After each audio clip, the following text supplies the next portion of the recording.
Hello friends, welcome to my channel. Friends, home science tech series कह लीजिए या जो भी कह लीजिए, ठीक है, जो पर डे आप लोग का वीडियो अपलोड होता है, उसी क्रम में आज कमेंट बॉक्स में कल आया था कि मैम होम मैनेजमेंट से और टाइम वाला करा दीजिए कि कौन सा काम, कौन सा वर्क में मॉडरेट होता है और कौन सा हैवी होता है, ठीक है। तो इस तरीके का ये प्रश्न है। ठीक, प्रश्न क्या है, इसको मतलब बहुत अच्छे तरीके से विस्तार से दिया गया है। कार्य को कि भौतिक कार्य यानी फिजिकल यानी शारीरिक कार्य में कौन सा आएगा, मेंटल वर्क में कौन सा आएगा, फिर समन्वित रूप से कौन सा आएगा, फिर उसके बाद हम लोग चार्ट देखेंगे कि कौन सा हैवी है, कौन सा मॉडरेट है, कौन सा लो है। ठीक है, भौतिक कार्य यानी फिजिकल वर्क शारीरिक कार्य होते हैं। ये वे कार्य जिनमें मुख्य रूप से शरीर की मेहनत लगती है, वो क्या है, शारीरिक कार्य कहलाते हैं। जैसे झाड़ू लगाना, पोछा लगाना, बर्तन धोना, कपड़े धोना, पानी भरना, सब्जी काटना, फर्नीचर की धूल साफ करना, बिस्तर लगाना, कपड़े सुखाना, भारी चीजें उठाना, ये क्या है, ये शारीरिक के अंतर्गत आएगा। अब यहाँ क्या है, मानसिक कार्य यानी मेंटल वर्क, वे कार्य जिनमें सोचने, योजना बनाने या निर्णय लेने की आवश्यकता होती है। उदाहरण के लिए क्या है, जैसे साप्ताहिक भोजन बनाना, योजना बनाना, भोजन की योजना बनाना, घरेलू बजट तैयार करना, राशन की सूची बनाना, त्योहारों की तैयारी की योजना बनाना, सफाई का टाइम टेबल बनाना कि ये सप्ताह में ये सब सफाई होगी, मंथली ये होगी, पर डे ये होगा। ठीक है, बच्चों की पढ़ाई की योजना बनाना, खरीदारी की योजना बनाना, बिजली या पानी की बचत योजना बनाना, घर की सजावट की सोच, ठीक है, अतिथियों के स्वागत की योजना बनाना। ये क्या था, ये मानसिक था। सॉरी, अब क्या है, समन्वित कार्य यानी इंटीग्रेटेड वर्क, ऐसे कार्य जिनमें शारीरिक और मानसिक यानी फिजिकल और मेंटल दोनों प्रकार की मेहनत शामिल हो, उसमें क्या होगा, इंटीग्रेटेड यानी समन्वित वर्ग के अंतर्गत आता है। जैसे खाना पकाना, बच्चों की देखभाल करना, रसोई का संचालन, मेहमानों का सत्कार करना, घरेलू बजट के अनुसार खरीदारी करना, सफाई कार्य का प्रबंधन करना, घर की सजावट करना, सोचना और करना दोनों, समय प्रबंध के साथ घरेलू कार्य करना, त्योहारों की योजना बनाना और रसोई में मल्टीटास्किंग। ठीक है, अब यहाँ पे लिस्ट दिया गया है, देख लीजिए। अभी और भी क्या है, ओपन यूनिवर्सिटी की बुक का, ठीक है, जो ओपन यूनिवर्सिटी होती है उसके बुक का फिर हम वहाँ से चार्ट आप लोग को ले आएंगे कि कौन सा काम हैवी वर्क में होता है, पूरा फिगर के सहित दिखाया गया है। पहले इसमें से आप लोग देख लीजिए। ठीक है, ये क्या है, हैवी वर्क के अंतर्गत यानी भारी कार्य के अंतर्गत क्या क्या आता है, पोछा लगाना यानी मोपिंग करना, झाड़ू लगाना, हाथ से कपड़े धोना, बाल्टी से भरा पानी ले जाना, फर्नीचर को खिसकाकर सफाई करना, गद्दे पलटना या बदलना। ठीक है, गद्दे पलटना या बदलना, ठीक है। इसी में आता है बिस्तर लगाना, बिस्तर लगाना भी क्या है, भारी काम में आता है। बाथरूम टॉयलेट की गहरी सफाई करना, भारी बर्तन धोना जैसे कढ़ाई और कुकर, सीढ़ियों की सफाई और बागवानी में खुदाई, ये सब क्या है, भारी कार्य के अंतर्गत आएंगे यानी हैवी वर्क के अंतर्गत आएंगे। अब यहाँ मॉडरेट वर्क हो गया यानी मध्यम कार्य हो गया, तो इसमें क्या आएगा, खाना पकाना, सब्जी काटना, सामान्य बर्तन धोना, राशन की अलमारी व्यवस्थित करना, फर्नीचर की धूल पोंछना, बच्चे की देखभाल करना, कपड़े प्रेस करना, ठीक है, कपड़े प्रेस करना, फल छिलना या धोना, रसोई की हल्की सफाई और कपड़े सुखाना। ये सारी चीज़ें क्या हो गई, ये मॉडरेट हो गई यानी ये मध्यम हो गई। ठीक है, अब लाइट वर्क कौन सा है, यानी हल्के कार्य कौन कौन से हैं, तो मेनू बनाना, घरेलू बजट बनाना, टेलीफोन पर बात करना देखिए, टेलीफोन पर बात करने में इसको रखा गया, टीवी देखना, अलमारी में वस्तुएं व्यवस्थित करना, ठीक है, बच्चों का होमवर्क कराना। अभी यही ऊपर दिया था ना अलमारी से रिलेटेड कोई, कि राशन की अलमारी व्यवस्थित करना किस में आ जाएगा, मध्यम में, और अलमारी में वस्तुएं व्यवस्थित रखना, अगर ऐसे ही व्यवस्थित रखना है तो क्या होगा, लो वर्क में आ जाएगा। और फिर क्या है, बच्चों का होमवर्क देखना, किताबें पढ़ना, ठीक है, मटर छिलना, बटन लगाना या सिलाई करना, टेबल सेट करना, ये सब क्या है, ये सब लो वर्क में आएंगे यानी लाइट वर्क में आते हैं। ठीक है, अब ओपन यूनिवर्सिटी वाले बुक से आप लोग को इससे रिलेटेड क्वेश्चन दिखा दें, 1 सेकंड का टाइम। ये है ओपन यूनिवर्सिटी के बुक से, ठीक है, आप लोग यहाँ देख लीजिए, इसमें बहुत विस्तार से चीज़ें दिया गया है। अगर आप लोग कहेंगे तो हम पूरा पीडीएफ इसी तरीके से पढ़ाना शुरू कर देंगे। ठीक है, देखिए क्या दिया है, कार के प्रकार, ठीक है, कार्य के प्रकार यानी टाइप ऑफ वर्क, इसमें देखिए क्या क्या रखा गया है, हल्के कार्य, ठीक है, कम से कम ऊर्जा प्रयुक्त हो, इसको थोड़ा सा और जूम कर लें क्या, कम से कम, एक सेकंड देखें, ठीक है, इस तरीके से कर ले तो सही हो जाएगा। कार्य के प्रकार, अब क्या है, किसको किस किस वर्ग में, हल्का कार्य, हल्के कार्य में क्या आएगा, हल्के कार्य में सब्जी काटना, झाड़ना, लिखना, पढ़ना, बुनाई करना, किस में आएगा, हल्के वर्ग में आ रहा है। और उसके बाद ये क्या है, मध्यम कार्य है, तो मध्यम यानी साधारण ऊर्जा प्रयुक्त होगा, झाड़ू लगाना, खाना पकाना, बर्तन साफ करना, वॉशिंग मशीन में कपड़े धोना, ठीक है, ये किस में आएंगे, मध्यम कार्य में। और यहाँ क्या हो गया, पोछा लगाना, बैठकर कपड़े धोना, दौड़ना, सीढ़ियां चढ़ना, ये क्या है, भारी वर्ग में आ गया। ये दोनों लिस्ट से आप लोग चीजें नोट कर सकते हैं कि कौन भारी वर्ग में आएगा और कौन, देखिए यहाँ पे दे रहा है हल्का कार्य, मध्यम और भारी कार्य, ठीक है। इस तरीके से इस बुक में जो दिया था हमने पेज का फोटो खींच करके आपको पढ़ा दिया, ठीक है। यहाँ भी देखिए दिया, इसके अलावा नियत कार्य पर देखे दिया है क्या, इसका रखे हैं, ओफो, यहाँ क्या भी थकान के प्रकार हैं, ठीक है, थकान दूर करने के लिए कार्य आहार, चलिए वो चीज़ें नहीं, हम पूरा पीडीएफ अगर इसको दिखाना रहेगा तो हम दिखा देंगे, ठीक है। अब यहाँ से आप लोग का क्वेश्चन आंसर कराना शुरू कर रहे हैं। प्रोटीन कल यहीं हम लोग छोड़े थे ना। प्रोटीन शरीर में, मानव शरीर में प्रोटीन के क्या वर्ग है, ऊतकों की वृद्धि एवं रख रखाव, समुचित पीएच का रख रखाव, पोषक तत्वों का सम्मान, ठीक। प्रोटीन के अभाव में क्या होगा, बालों का डिसपिगमेंटेशन होगा, विटामिन ए फॉलिक्यूलर हाइपर कैरोटेसिस होगा, थायमीन टैकीकार्डिया, नियासिन ग्लाइकोसाइटिस, कैल्शियम काइलोनीचिया। काइलोनीचिया का मतलब क्या होता है, नाखून जो होते हैं हमारे स्पून के आकार के हो जाते हैं, ठीक है। ये कैल्शियम और आयरन दोनों की कमी से होता है। नियासिन क्या है, विटामिन B3 है, ठीक है। थायमीन क्या है, B1 है, ठीक। अर्ध आवश्यक अमीनो अम्ल है तो कौन है, आर्जिनिन है, ठीक। यूरिल अम्ल है एक, क्या है, प्यूरिन होता है, किसमें होता है, प्रोटीन में होता है। 8 अमीनो अम्लों की संख्या का एक पेप्टाइड है, क्या है, कैल्सिटोनिन।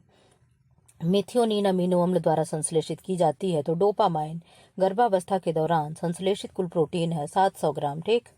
आप लोग कम्युनिटी बॉक्स पे भी क्वेश्चन पोस्ट करते हैं तो उस पे भी आप लोग जा करके देखा करिए ना कि आप लोग का क्या सही हो रहा है क्या गलत हो रहा है। एक अनावश्यक अमीनो अम्ल है तो प्रोलीन है। न्यूक्लिक अम्ल न्यूक्लियोटाइड के हैं, क्या है, बहुलक होते हैं।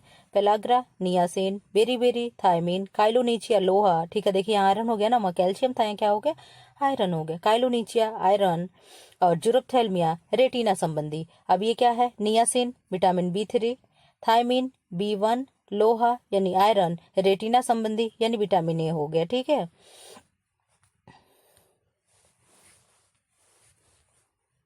कार्बोहाइड्रेट बॉन्डिंग प्रोटीन्स हैं तो किसके हैं, लैक्टिन्स के।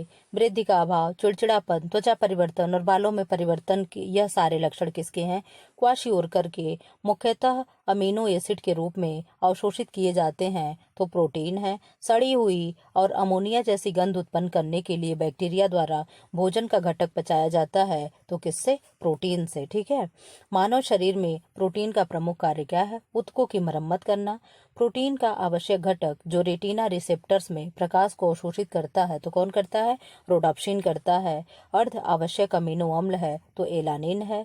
आवश्यक अमीनो अम्लों में से एक है तो कौन है, आइसोल्यूसिन है। आवश्यक अमीनो एसिड है तो लाइसिन है। अमीनो एसिड नियासिन का प्रारंभिक रूप है तो ट्रिप्टोफैन है।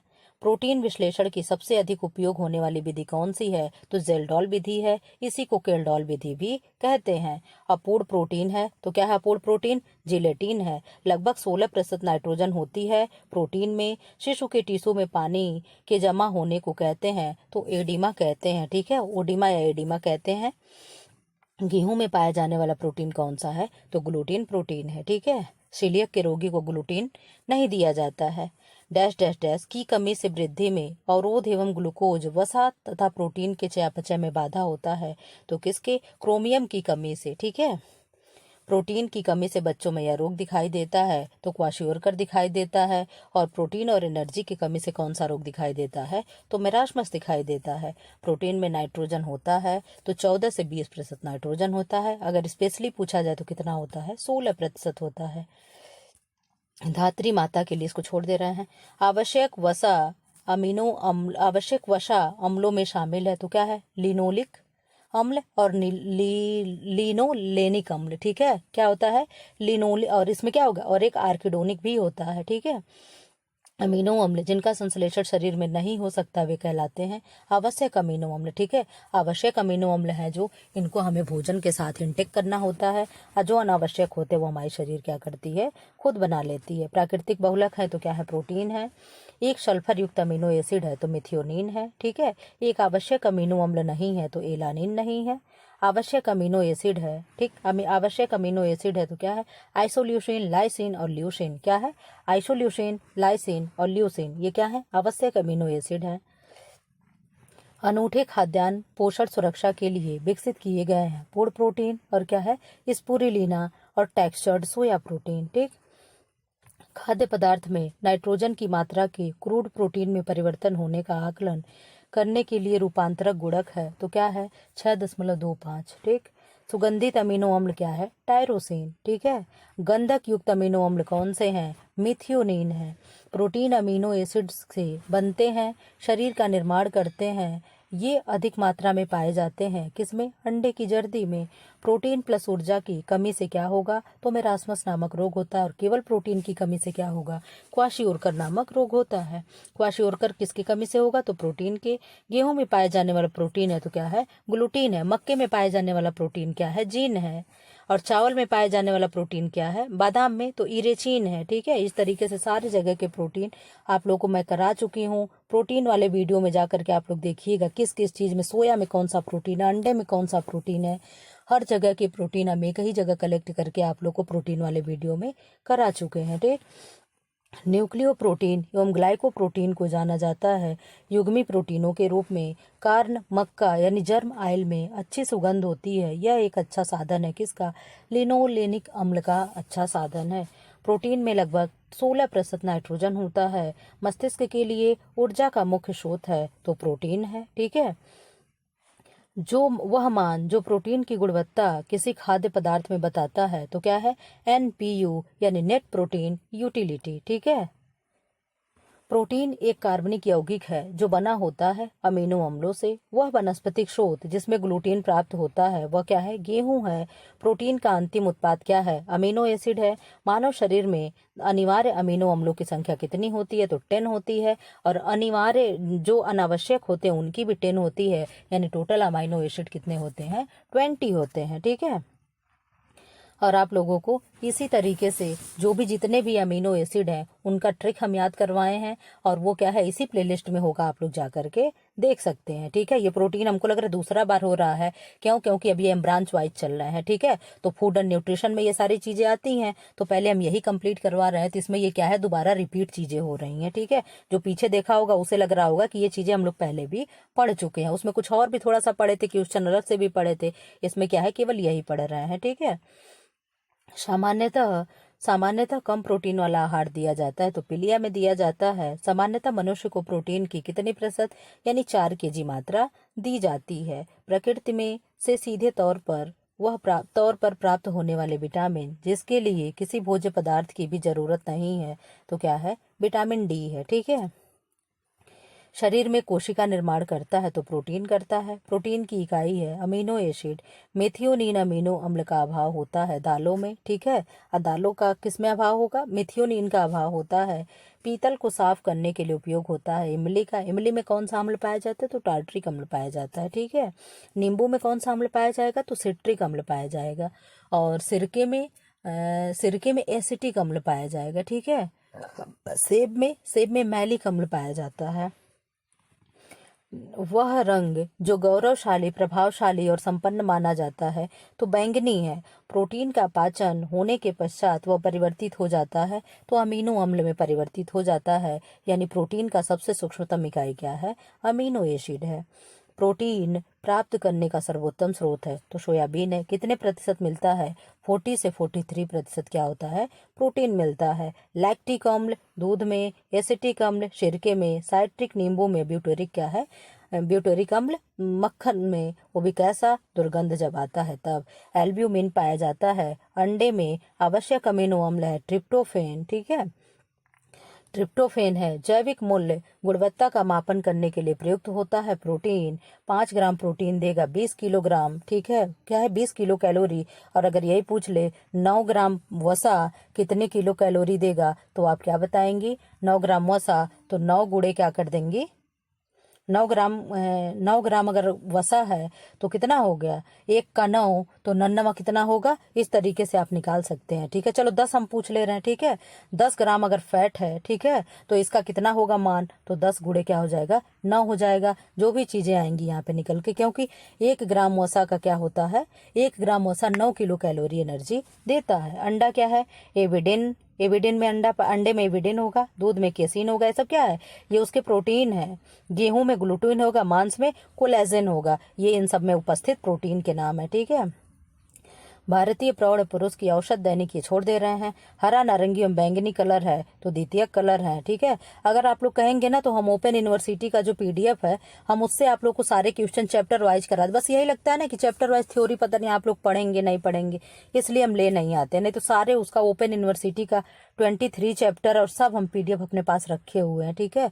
बुक का सब बढ़िया से पीडीएफ बनवा करके लिए हैं। 20 ग्राम प्रोटीन, 60 ग्राम कार्बोहाइड्रेट और 10 ग्राम वसा कितना एनर्जी देगा? तो इस तरीके से आप करेंगे। 20 ग्राम प्रोटीन कितना हो गया? 4। और 60 ग्राम कार्बोहाइड्रेट ये भी कितना हो गया? ये भी 4 हो गया। और 10 ग्राम कार्बोहाइड्रेट ये कितना हो गया? गुणे 9 हो गया। सॉल्व करने पे जो भी आएगा वही उसका उत्तर होगा। तो यहाँ 410 किलो कैलोरी आया हुआ है। अनावश्यक अमीनो अम्ल हैं जो शरीर द्वारा उत्पादित होते हैं। प्रोटीन के चयापचय का मुख्य पदार्थ होता है तो यूरिया होता है। ग्लाइसिनिन प्रोटीन पाया जाता है किसमें? सोयाबीन में पाया जाता है। प्रकृति में पाए जाने वाले प्रोटीन से उत्पादन किए जाने वाला रेशा क्या है? तो नाइट्रिल है। महत्वपूर्ण अमीनो एसिड नहीं है, ग्लाइसिन नहीं है। वसा यानी लिपिड है। अब लिपिड के बारे में हम लोग पढ़ेंगे। अल्प एवं मध्यम वशी अम्लों की श्रृंखला में संबद्ध है तो मक्खन है। आहार में संतृप्त वसा उच्चता डैश डैश विकारों से संबद्ध हो सकता है तो क्या? हृदय वाहिका रोग से। लिपिड वह लिपिड जिसमें जल भीरू यानी अध्रुवीय और जल प्रेमी यानी ध्रुवीय दोनों होते हैं, उन्हें क्या कहते हैं? विषमानुभूतिक कहते हैं, ठीक है। स्टीरॉयड में एक चक्र वलय होता है जो कहलाता है, क्या कहलाता है? साइक्लोपेंटेनो पर हाइड्रोफिनेंथ्रीन, ठीक है। वसा अवशोषण की प्रावस्थाओं का व्यवस्थित क्रम है तो पायशीकरण, फिर एस्ट्रीकरण, फिर म्यूकोसेल लेना, फिर क्या है? काइलोमाइक्रॉन्स बनाना, ठीक है। सबसे लास्ट में वसा क्या होता है? काइलोमाइक्रॉन्स के रूप में एब्जॉर्ब होता है। आवश्यक वसामय अम्ल जो नहीं है तो रुई के बीज का तेल स्वस्थ वसा माना जाता है। और संतृप्त वसा शाकाहारी आहार में सामान्यतः कमी होती है संतृप्त वसी अम्ल की। शिशु के लिए सर्वाधिक महत्वपूर्ण आवश्यक अमीनो अम्ल है तो एरेक्डेनिक अम्ल होता है, ठीक है। शिशु के लिए क्या होता है? सबसे महत्वपूर्ण वसी अम्ल होता है। सबसे कम मात्रा में संतृप्त वसी अम्ल होते हैं सरसों के तेल में। वसा के पाचन के लिए आवश्यक एंजाइम है तो क्या है? लाइपेज है, ठीक है। निम्न वसा म्यूफा का सर्वोत्तम साधन क्या है? तो जैतून का तेल है। वसा पदार्थ कोगुलेट हो जाते हैं तो ताप के संपर्क में आने पे कोगुलेट यानी जम जाते हैं। एक आवश्यक वसी अम्ल है तो क्या है? आर्जिनिन है। मोफा का सबसे अच्छा स्रोत क्या है? तो सोया तेल होता है, ठीक है। और प्यूफा का सबसे अच्छा स्रोत क्या था? प्यूफा का सबसे अच्छा स्रोत क्या था? तो प्यूफा का सबसे अच्छा स्रोत था, यही था ना, कहाँ चला गया भाई? मूफा ही था, ठीक है। मूफा का वो भी था, मूफा का जैतून का तेल है। और यहाँ भी क्या है? मूफा का सरसों के तेल और जैतून के तेल दोनों है, ठीक है। भोजन जिसमें संतृप्त वसा और क्या है? ट्रांस वसा, कोलेस्ट्रॉल और परिष्कृत शर्करा कम होती है वह उन्नत रक्त क्या है? लिपिड रक्त को नियंत्रित करने में सहायता करते हैं। डैश डैश डैश के पर्याप्त अनुपात वाला भोजन आपके साथ ज्यादा देर तक टिकता है तो वसा यानी आयली भोजन जब हम खाते हैं तो हमारे शरीर में ज्यादा देर तक रुका रहता है, यानी हमें भूख नहीं लगने देता है। वसा और पाचन भी देर से होता है। वसा के असंतृप्त होने के स्तर का अनुमान लगाया जाता है किससे? आयोडीन वैल्यू टेस्ट से, ठीक है। आयोडीन वैल्यू टेस्ट किसके लिए होता है? फैट के लिए होता है। ओमेगा 3 वसा अम्ल है तो लिनोलेइक अम्ल होता है, ठीक है। सीलियक बीमारी के रोगियों को दिया जाता है तो ग्लूटेन मुक्त आहार दिया जाता है, ग्लूटेन फ्री डाइट दी जाती है। कैरोटीन का शोषण करने के लिए भोजन में जरूरत है किसकी? वसा तत्वों की। अनिवार्य कैरोटीन क्या है? विटामिन ए है। विटामिन ए किसमें एब्जॉर्ब होता है? विटामिन ए किसमें होगा? वसा में होगा। इसीलिए कहा जा रहा है कैरोटीन का शोषण करने के लिए कौन सा भोजन चाहिए? तो वसा युक्त तत्वों वाला भोजन चाहिए होगा। अनिवार्य वसा युक्त एसिड है तो क्या है? लिनोलेनिक एसिड है, ठीक है। क्या है? लिनोलेनिक एसिड है। वसा के ऑक्सीडेशन से सर्वाधिक ऊर्जा प्रति ग्राम प्राप्त होती है तो किससे होगी? वसा से ही। कितनी होती है? 9 किलो कैलोरी, ठीक है। म्यूफा का उदाहरण नहीं है तो ओलिक अम्ल क्या है? म्यूफा का उदाहरण नहीं है। म्यूफा का उदाहरण अभी आप लोगों ने देखा क्या है? जैतून का तेल है और सरसों का तेल है। वनस्पति तेल नहीं, मूफा का उदाहरण तो ओलिक अम्ल नहीं है, ठीक। वनस्पति तेल अच्छे स्रोत होते हैं पॉलीअसंतृप्त वसी अम्लों के। वसा अघुलनशील है तो किसमें है? पानी में वसा क्या है? अघुलनशील है। और किसमें घुलनशील है? तो पेट्रोल में, बेंजीन में और ईथर में क्या होता है? वसा घुलनशील होता है, ठीक है। एक स्वस्थ मानव में सांस लेने की औसत कितनी बार प्रति मिनट होता है? तो 12 से क्या होता है? 16 बार या 12 से 18 बार होता है, ठीक है। वसा के इस्तेमाल के विषय में आजकल धारणा है क्या है? वसा का उपयोग असंतृप्त वसा के रूप में करना चाहिए। कोलेस्ट्रॉल का सर्वाधिक संबंध किससे है? तो वसा से होता है, यानी फैट से होता है, ठीक है। अब क्या है? रेशेदार खाद्य पदार्थ आवश्यक है किसके लिए? सही डाइजेस्टिव सिस्टम के लिए, डाइजेस्टिव सिस्टम के लिए। लाइपेज क्रिया करता है तो वसा पे क्या करता है? लाइपेज क्रिया करता है, तब वसा को तोड़ना शुरू होता है, वसा का पाचन शुरू होता है। वसा या तेल को अधिक देर तक गर्म करने से एक हानिकारक पदार्थ बनता है। वह क्या होता है? एक्रोलीन होता है। जो तेल में से जलते हुए जो इस तरीके से धुएं जैसे भाप निकलती है वही क्या होती है? एक्रोलीन होता है, ठीक। वसा को पचाने के लिए आवश्यक एंजाइम लाइपेज पाया जाता है किसमें? अग्नाशयी रस में। जन्म के समय बच्चे के मस्तिष्क का भार होता है 350 ग्राम। वसा में घुलित विटामिन है तो विटामिन ई और ए ही नहीं है। कौन कौन से वसा में घुलनशील विटामिन होते हैं? तो विटामिन ए, डी, ई और के, ठीक है। ये क्या है? ये वसा में घुलनशील विटामिन है। इसका ट्रिक आप लोगों को हम बताए थे, पहले फिर से बता दे रहे हैं, ठीक है। नेक्स्ट वीडियो में था लेकिन चलिए फिर से बता दे रहे हैं, कोई नया देख रहा हो। ये क्या हो गया? विटामिन हो गया। ये क्या है? घुलनशीलता के आधार पे विटामिन को 2 भागों में वर्गीकृत किया गया है। एक तो क्या हो गया? फैट सोलुबल विटामिन हो गया, ठीक है। फैट सोलुबल विटामिन हो गया। और एक क्या हो गया? वाटर सोलुबल विटामिन हो गया, ठीक। अब इसमें कौन कौन से आएंगे? विटामिन ए, डी, ई और के। क्या हो गया? फैट सोलुबल विटामिन है। और वाटर सोलुबल विटामिन कौन है? बी और सी, ठीक है। बी और सी। अब ट्रिक आप लोग सुनिए। आप लोगों के साथ एक बच्चा गया था घूमने, ठीक है। कौन गया था? बच्चा गया था घूमने। आप लोगों ने कहा कि मैम मैं इस बच्चे को घुमाने ले जाऊं। मैंने कहा ठीक है ले जाओ, ठीक है। फिर जब आप लोग उधर से आते हो तो बच्चा साथ में नहीं होता है, तो मैं पूछती हूँ आप लोग के साथ बच्चा गया, बच्चा कहाँ है? तो आप कहते हो मैम बच्चा पानी में गया। कहाँ गया? बच्चा कहाँ चला गया? मैम बच्चा पानी में गया है, ठीक है। तो कैसे यहाँ पे ट्रिक होगा कि बच्चा पानी में घुलनशील यानी विटामिन बी और सी पानी में है, तो बच्चा अगर आप लिखते हो तो कैसे लिखोगे? BACHA, यही होगा ना बच्चे की स्पेलिंग? क्या होगा? यही होगा ना? क्या है? BACHA, यही होगा ना बच्चा, ठीक है। तो इसमें से क्या हो गया? बी हो गया और सी हो गया, ठीक है। ये दोनों क्या हो गए? पानी में घुलनशील विटामिन है। तो आप कहोगे कि मैम क्या हो गया? बच्चा पानी में चला गया। अब फैट सोलुबल जो विटामिन है ये कौन कौन से हैं? विटामिन ए, डी, ई और के, ठीक है। अगर इस तरीके से हम इसको उल्टा लिखें KEDA तो ये क्या हो गया? कीड़ा हो गया, ठीक है। क्या हो गया? कीड़ा हो गया। आप लोग गए हो मार्केट में, ठीक है। आप लोग गए हो समोसा लेने, समोसे वाले से आप लोग ऑर्डर दे दिए भैया 5 समोसा देना, ठीक है, बढ़िया चटनी के साथ में, ठीक, तीखी वाली मिर्ची भी देना, ठीक है। आप लोगों ने इस तरीके से ऑर्डर कर दिया। अब जब तक वो आपको कढ़ाई से क्या कर रहा है? समोसा निकाल के दे रहा है, तब तक आप देख रहे हो कि उसमें एक कीड़ा गिर गया, ठीक है। फैट मतलब तेल हो गया, ठीक है। तो उसमें क्या हो गया, एक कीड़ा गिर गया और कीड़ा क्या हो गया, उसी तेल में मर जाता है, ठीक है, क्योंकि तेल खौलता रहता है और कीड़ा क्या होता है, उसी तेल में मर जाता है। फिर आप आते हो स्कूल में तो आप बताते हो कि मैम मैं गई थी कल समोसा लेने और वहां जब मैं समोसा ले रही थी तो एक कीड़ा गया और फैट में क्या हो गया, मर गया। यानी इस तरीके से आप याद करोगे कि क्या होगा, कीड़ा यानी पानी में, वो फैट में घुल गया और बच्चा कहाँ चला गया, तो बच्चा पानी में चला गया। ठीक है, इस तरीके से करके आप याद कर सकते हैं। ठीक, एक मोटे व्यक्ति को खाने में कम प्रयोग करना चाहिए तो क्या, वसा नहीं प्रयोग करना चाहिए। सर्वाधिक ऊर्जा की कैलोरी उत्पन्न होती है तो किससे होगी, शुद्ध घी से होगी। वसा की पाचन क्रिया करने वाले एंजाइम को क्या कहते हैं, तो लाइपोलिटिक एंजाइम कहते हैं। पित्त आवश्यक होते हैं वसा पाचन के लिए। फ्राइनोडर्मा रोग हो जाता है वसा की कमी से। शरीर को सबसे अधिक ऊर्जा प्राप्त होती है तो वसा से कितनी मिलती है, तो 9 किलो कैलोरी क्या है, ऊर्जा मिलती है। ठीक है, अब यहाँ से विटामिन शुरू है। क्या आप लोग को विटामिन पढ़ाएं, बाकी विटामिन वाले उससे आप लोग देख लोगे, यही चीजें हैं क्या, फिर दोबारा पढ़ाऊं। फिर यहाँ से कोई नेक्स्ट पीडीएफ में क्या करूंगी, खोल दे रही हूँ आप लोगों के लिए। ठीक है,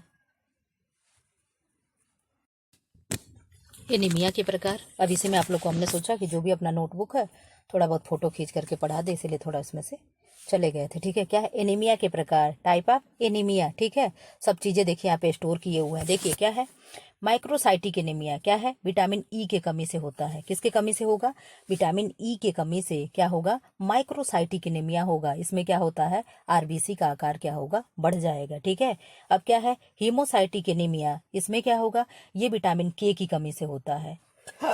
कह रहे थे ना आप लोगों को कि टाइप ऑफ एनीमिया जितने भी होते हैं सब एक जगह हम कलेक्ट करके और आप लोगों को ले आएंगे। तो नोटबुक जब हम पढ़ते थे तो सारी चीजें लिख करके रखे। अब उन्हीं चीजों का धीरे धीरे क्या है, छोटे छोटे शिफ्टों में फोटो खींचेंगे और जो चीजें लगेगा कि आप लोगों को मैं पढ़ाती चलूंगी। ठीक है, तो हीमोसाइटिक एनीमिया किसकी कमी से होगा, के कमी से होगा।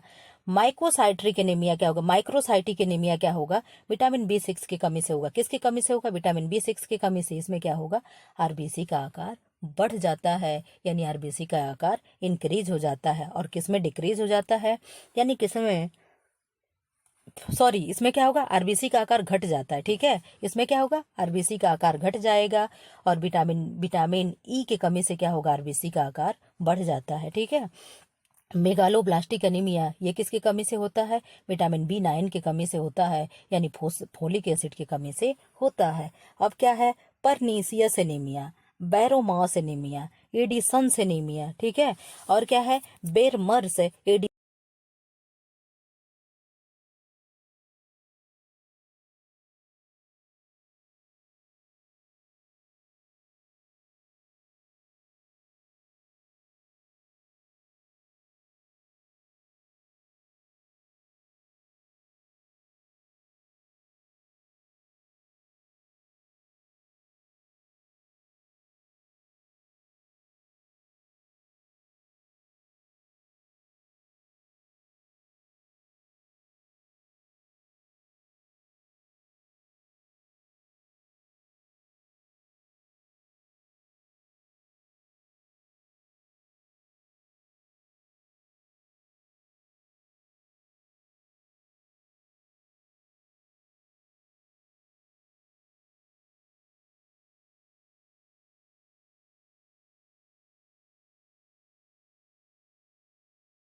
Hello friends, welcome to my channel.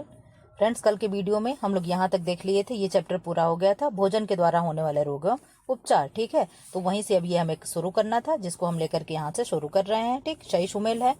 तो क्या है? साल्मोनेला अंडा और मांस उत्पाद। ठीक है, स्ट्रेप्टोकोकस क्रीमो डेयरी उत्पाद, क्लॉस्ट्रीडियम बाटुलिज्म कम अम्लीय डिब्बाबंद खाद्य पदार्थ, टीनिया सेलियम सुअर का मांस व उत्पाद, सिगेला क्या है? कच्ची सब्जियों व सलाद में। ये सब क्या है? ये जीवाणु है, बैक्टीरिया है, जो इन चीजों को नुकसान पहुंचाते हैं। कि कौन सी बैक्टीरिया है जो क्रीम और डेयरी उत्पाद को नुकसान पहुंचाएगी, कौन सी बैक्टीरिया है जो मांस और अंडे को, और कौन सा बैक्टीरिया जो सुअर मांस को करेगा, कच्ची सब्जी और सलाद को क्या नुकसान पहुंचाएगा। ये लिस्ट बहुत ही इंपॉर्टेंट है, बहुत बहुत बहुत इंपॉर्टेंट है। आप चाहे तो इसको वीडियो रोक करके कहीं नोट करके इसको बार बार पढ़ते रहिए, ये चीजें याद हो जाएगी। ठीक है, हर एग्जाम में कहीं ना कहीं से प्रश्न घुमा फिरा कर पूछ लिया जाता है। हम आप लोग को वही प्रश्न ले आते, भले ही थोड़ा टफ हो, लेकिन वही प्रश्न लाते हैं जो आपके लिए उपयोगी है। ठीक है, भोजन जन्य रोगों के कारणों में से एक है सूक्ष्म जीवों के से दूषित होना। म्यूकस, एस्परजिलस और एर्गोट जैसे कवक क्या है? डबल रोटी और अनाज को दूषित करते हैं। तो म्यूकस किसको दूषित करेगा? ये सारे क्या है? डबल रोटी और अनाज को दूषित करते हैं। भोजन में उपस्थित रोगजनक जीवाणुओं रोगाणुओं को खा लेना भोजन संक्रमण कहलाता है। एक जीवाणुविक भोजन विषाक्तता है, साल्मोनेला भोजन विषाक्तता। सुमेलित है क्या है? जीवाणु और उनसे होने वाले विकार। साल्मोनेला मियादी बुखार। ठीक है, इसका नाम क्या है? टाइफाइड है। ये मियादी बुखार जो है ना, इसका नाम क्या है? टाइफाइड है। और इसके बैक्टीरिया का क्या नाम है? Salmonella typhi. क्या है? Salmonella typhi. और इसका आधा नाम दिया गया है, इसलिए इसको साल्मोनेला पढ़ेंगे। सिगेला क्या है? पेचिस के लिए जिम्मेदार होता है। किसको खराब करेगा सिगेला? कच्ची सब्जी और सलाद को क्या करता है? नुकसान पहुंचाता है। टीनिया सोलियम मस्तिष्क में रसौली रोग के लिए जिम्मेदार होता है। प्रोटोजोआ अमीबा से होने वाला पेचिस है। प्रोटोजोआ से क्या होता है? पेचिस होना शुरू हो जाता है। हेलिकोबैक्टर पाइलोरी से क्या होगा? पैप्टिक अल्सर होता है। ठीक है, सुमेलित है क्या है? टीनिया सोलियम संक्रमित सुअर का मांस। इतना ये क्वेश्चन रिपीट हुआ है कि आप लोग को अभी यही ये क्वेश्चन क्या होगा? रट जाएगा। ठीक है, एस्कैरिक लुम्ब्रिकोइड्स मनुष्य भोजन व जल। थ्रेड वर्म क्या है? मनुष्य की मल में कीटाणुग्रस्त खाद्य पदार्थ, जैसे क्या कहते हैं वो हुक वर्म नहीं होते हैं, कीड़े वगैरह। क्लॉस्ट्रीडियम बाटुलिज्म डिब्बा बंद खाद्य पदार्थ। ठीक, फाइटोकेमिकल्स की क्रिया प्रणाली है विष रहित करने वाले एंजाइम को उत्प्रेरित करना। नाइट्रोजन की संरचना में रुकावट डालना और पाचन प्रणाली में कैंसर उत्पन्न करने वाले पदार्थों को पतला और संयुक्त करना। अब क्या है? जीवाणु है, उनसे उत्पन्न होने वाले रोग हैं, बीमारी है। ठीक है, ये चीजें आप लोग को बहुत अच्छा लगेगा। ठीक, क्योंकि ये कई क्वेश्चन कई बार रिपीट हो जा रहा है और ये चीजें आप लोग को आसानी से याद हो जाएगी। ठीक है, एक सेकंड दे दीजिए मुझे, थोड़ा मुझे एक काम करना है। चलिए ठीक, क्या है? साल्मोनेला मियादी बुखार, सिगेला पेचिस, क्लॉस्ट्रीडियम उल्टी व दस्त, टीनिया सोलियम दिमाग में सिस्ट, और क्या है? ट्रिचिनेला साइपेरेलिस क्या है? स्नायु तंत्र पर प्रभाव है। ठीक है,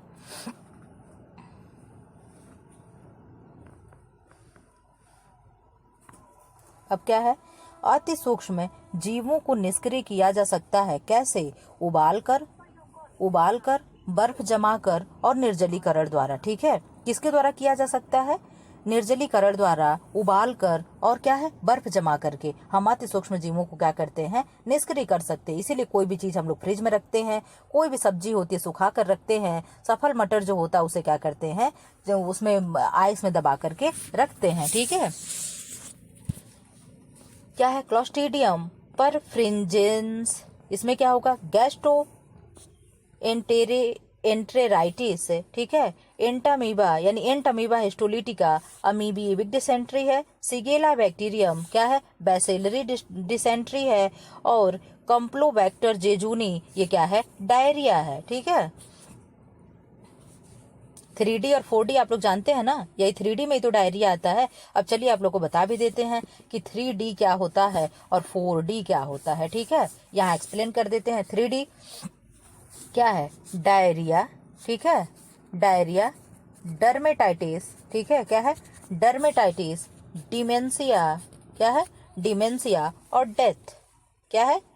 डिमेंशिया और डेथ, यानी डायरिया, डर्मेटाइटिस, डिमेंशिया और डेथ। ये डर्मेटाइटिस में, डिमेंशिया में क्या होगा, व्यक्ति चीजें भूलने लगता है। डर्मेटाइटिस में क्या होता है, व्यक्ति की स्किन पे चकत्ते और लाल लाल दाने निकलने लगते हैं। डायरिया में क्या होता है, आप लोग समझते हो, लूज मोशन होने लगता है, वॉमिटिंग होने लगती है, फिर क्या होता है, व्यक्ति की डेथ हो जाती है। यही 3D है। ये तीनों बीमारियां क्या हैं, 3D हैं, और ये एक D जुड़ जाने से 4D हो जाता है, जिसे डेथ कहा जाता है। ठीक है।